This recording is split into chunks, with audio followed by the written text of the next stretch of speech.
Parlons de la saga Dragon Ball et du retour de Sangoku, le héros mythique des années 90. Un nouveau jeu vidéo vient de sortir et il ne touche pas que les trentenaires en mal de nostalgie.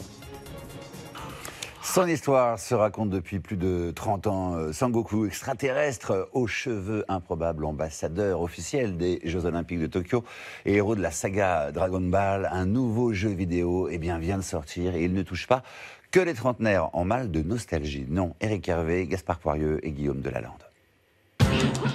Félix, 17 ans, ne compte plus les figurines dans sa chambre. Dragon Ball, il l'a découvert grâce aux rediffusions et aux mangas. Alors, cette adaptation en jeu vidéo, commence à perdre de la vie. Il l'attendait de pied ferme. Ça fait extrêmement plaisir. En fait, ça a l'air d'être extrêmement fidèle à la série originale. Ce poisson est vraiment l'exact identique du premier poisson de Dragon Ball.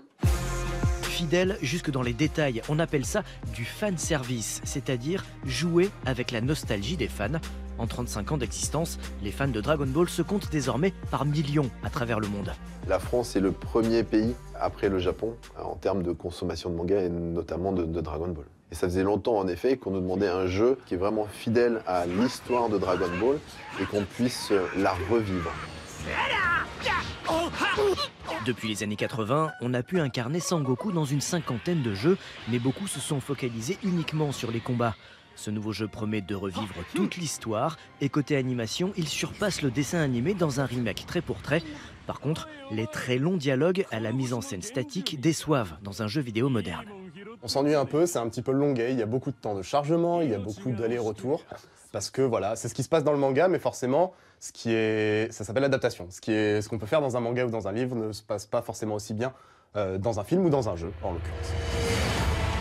Prochain sur la liste des adaptations de manga en jeu vidéo, Olive et Tom.